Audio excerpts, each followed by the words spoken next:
Is Alleigh Marre, Executive Director of the American Parents Coalition. Alleigh, thank you for being here today. Thanks for having me. So I have to get your initial thoughts about this investigation. What are you thinking right now? Well, I think this is a great step. The administration has not held any punches when it comes to the quote gender affirming care. This is something we saw them start to take action on in the very early days of the administration. I believe it was a January 28th executive order that the president took to start pumping the brakes on this. So this administration, the president and his attorney general have been leaders in this space. And I think that this investigation is a logical next step to start imposing some consequences on the physicians and the hospital systems who seem so dead set on performing these surgeries and these procedures on kids. Yes, and in addition to surgeries, it's stuff like prescribing hormone blockers and puberty blockers, right? That's correct. There's a lot of data out there that focuses on the quote business or the profit motives behind this.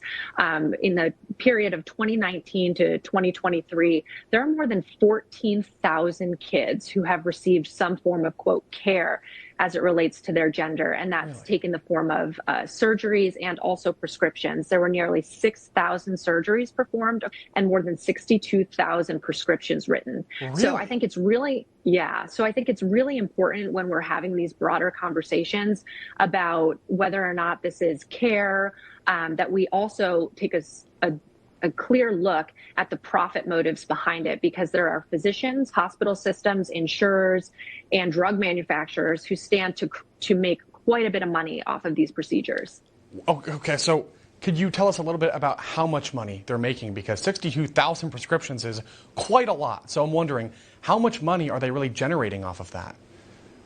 It certainly varies a little bit from hospital to hospital and what the doctors are performing, and whether or not it's prescriptions versus surgeries. Okay. But we do know that two of the largest offenders, Boston Children's Hospital, billed more than $5 million just in the gender care realm, and Mount Sinai billed more than $8 million. Wow. In that same period, that 2019 to 2023 period, hospital systems across the country billed more than $109.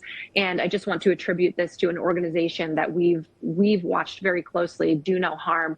They have some great data that they post openly on their website where people can go and check out this information. And it's actually data that we use to run a campaign against some of the most worst offending hospitals within the last few months, called Stop the Docs. Okay. It's interesting, though. I think one point that really needs to be addressed here is this term, gender-affirming care. See, the kind of nefarious thing about it, in my opinion, Alleigh, is that a word like care implies that it's medically necessary.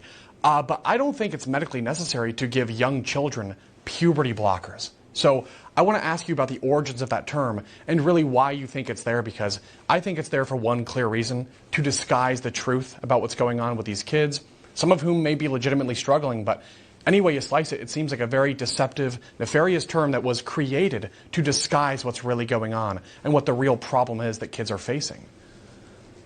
Yeah, you're not alone on that. I agree with you. There are hundreds of thousands of parents, millions of parents across the country.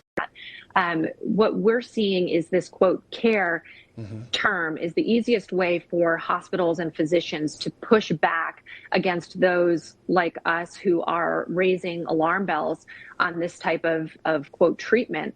And that's because they want to say, push a narrative that people who are against this don't want kids receiving care, when in reality, it's actually care that we do want the kids to receive. We don't want to rush them into medically irreversible either surgeries or medications. And a lot of times the language around the medications or the quote social transitions is defensive in a sense where they say, oh, well, these things are irreversible. But the data does not bear that out. In fact, the data bears the complete opposite, that many of these kids who start puberty blockers or cross-sex hormones early in life are then on a regimen that they have to sustain for their entire lives.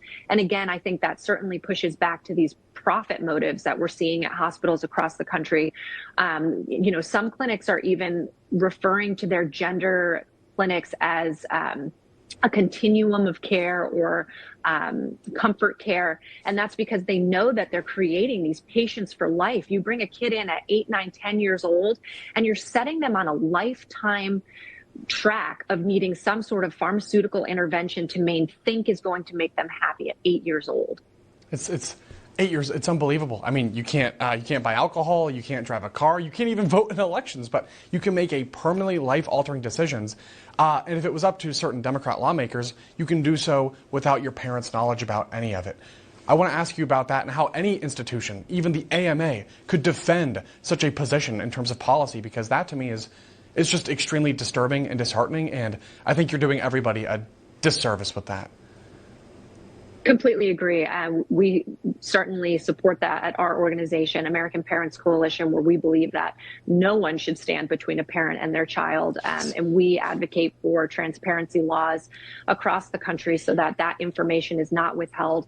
You see this a lot in schools where a child will come in experiencing some sort of gender dysphoria or feeling left out, however you'd like to qualify it. And they want to, quote, social transition. And then the schools in many places don't or are not by law obligated to share that information with parents.